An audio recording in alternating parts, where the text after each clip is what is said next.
atau tidak? Belum tentu, bisa salah, bisa benar.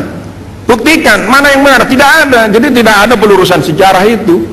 Sekarang sejarah mana? Sejarah yang dibuat DPR misalnya. Jangan lupa, Anda yang duduk di atas, ini pelaku sejarah, ini ada 3 jenderal di depan. Yang mungkin mencuci dosa kan dengan KKR, dengan komisi-komisi ini. Kalau Pak Samsudin saya udah tahu gitu, lama gitu. Itu bagian dari sejarah. Anda tutup juga dengan proses politik tahun 98. Masuk nggak ini KKR? Itu pekerjaan pertama menurut saya sebelum tahun-tahun yang sebelumnya gitu. Karena kita ada di sini karena itu gitu. Lalu contoh sejarah lagi, masih 1,5 menit ini saya. Contoh sejarah lagi tadi apa? Apakah tindakan Amerika membom Hiroshima dan Nagasaki itu tindakan heroik karena menghentikan perang dunia, atau itu pembunuhan massal? Sekarang di Amerika diubah teksnya. Itu kejahatan itu. Orang sipil satu kota dimatiin kok seluruhnya. Nah, ini mana yang benar? Benar dua-duanya dan salah dua-duanya. Jadi jangan lurus-luruskanlah sejarah ini. Para sejarawan, Tuh Asfi, Pak Anhar ini, Pak siapa lagi entah, nggak usah lurus-luruskanlah. Memang biarin aja bengkok-bengkok. Makin banyak versinya, makin baik untuk pendidikan rakyat kita gitu. Termasuk juga pandangan orang asing. Kenapa kita harus percaya pada penelitian orang asing? Kalau saya orang pertama yang membongkar seluruh dokumen G30S di Cornell yang dibawa oleh Pak Ali Murtopo dulu di kantornya Ben Anderson.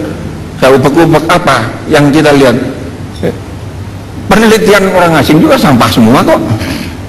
Kita tidak punya kapasitas untuk itu. Lalu yang terakhir adalah, lalu mau kemana ini? Kalau menurut saya ya ke depan itu tadi titik bijaknya benar, bahwa itu kotak ketiga itu to forgive but not to forget.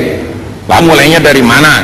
Ini membuka luka lama, luka baru kita ini, badan kita ini udah borokan, kudisan semua gitu. Kalau harus diamputasi, kita amputasi sekarang. Kalau itu artinya harus ada korban dalam tanda petik dibawa ke pengadilan misalnya, ya itu yang harus dilakukan gitu. Ini tidak. Temannya Pak Samsudin, Pak Agus, Pak Tarto, itu pasti ada yang salah dan pasti ada yang harus bertanggung jawab. Kenapa? Dalam struktur komando tentara, Pak Agus, Pak Samsudin tahu persis tidak boleh ada pelatuk yang ditarik ya, tanpa perintah. Artinya apa? Soldiers can do no wrong. Komandernya, panglimanya yang harus tanggung jawab.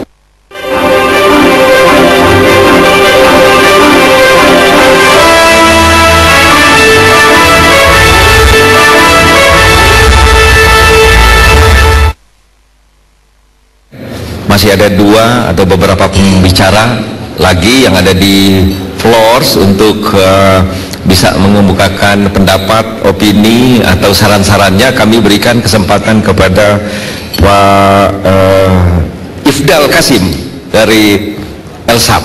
Silakan Pak. Terima kasih. Dengan belajar dengan pengalaman di masa lalu ini, kita bisa membangun masa depan yang lebih baik. Jadi di tengah melihat ke belakang, ada pengharapan ke depan, yaitu membangun tata politik baru di mana bentuk-bentuk kekerasan yang pernah terjadi oleh rejim politik ini masa lalu itu tidak terulang di masa depan. Nah, karena itulah menurut saya sangat penting di dalam RUU KKR ini menekankan aspek pencarian kebenaran ini yang terlihat masih sangat kurang di dalam formulasi di dalam draft RUU yang sekarang. Nah, karena tanpa ada upaya yang cukup keras berkenaan dengan pencarian kebenaran ini atau truth seeking ini akan susah kita melihat apa sih sebenarnya masalah yang terjadi. Ada kesepakatan di dalam bangsa ini, ya, semua komponen di dalam bangsa ini sepakat bahwa kita akan memulai Indonesia yang baru ke depan. Ya, itu tekad kebersamaan itu penting. Ya. Kemudian tekad saja tidak cukup. Ya. Kita juga harus mendasari itu dengan niat yang tulus. Ya. Nah, kalau kita bicara kebenaran dan rekonsiliasi, kemudian kita tidak mau mengungkapkan kebenarannya, itu kan artinya kita mengkhianati roh daripada rekonsiliasi itu sendiri. Janganlah bangsa ini menjadi bangsa yang takut pada bayang-bayangnya sendiri. Satu lagi siapa Pak Aldo? Pak Munarwan. Ya, terakhir Mas. Ya, terima kasih dikasih kesempatan. Sebetulnya saya mau mendengarkan gagasan yang berkembang. Tugas penting adalah bagi bapak-bapak yang di DPR meyakinkan kelompok-kelompok Islam ya untuk supaya mereka tidak terancam dengan adanya gagasan KKR ini, bahwa bukan mereka sebenarnya yang disasar nantinya akan yang dimintai tanggung jawaban karena mereka katakanlah terlibat dalam pembersihan orang-orang yang dituduh PKI pada waktu itu. Nah begitu juga misalnya sekarang saya bersyukur misalnya anak para mantan jenderal yang jadi korban sudah ikut menggagas sudah ikut menjadi pelopor menyelesaikan soal-soal ini. Ini satu poin penting menurut saya yang bisa menjadi mereka menjelaskan kepada kelompok-kelompok itu bahwa ini harus selesai memang problem-problem psikopolitik, problem-problem ideologi ini. Nah catatan saya adalah harus diletakkan, didiskusikan di mana menyelesaikan problem ideologi ini. Menurut saya itu yang menyelimuti, yang masih menjadi kecurigaan antar kelompok selama ini. Kalau ini bisa dilampaui, situasi psikopolitik seperti ini bisa dilampaui, menurut saya masalah konsep teknis macam-macam itu bisa diselesaikan dengan berbagai diskusi yang sifatnya lebih teknis. Saya pikir itu catatan saya. Terima kasih. Oke, semakin akhir makin menarik ya.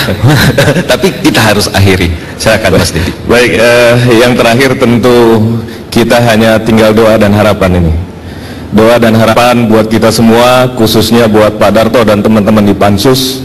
Mudah-mudahan diberikan kesehatan, kekuatan, kemudian pikiran yang jernih, kejujuran, sehingga bisa menyelesaikan masalah bangsa ini, insya Allah dengan KKR ini.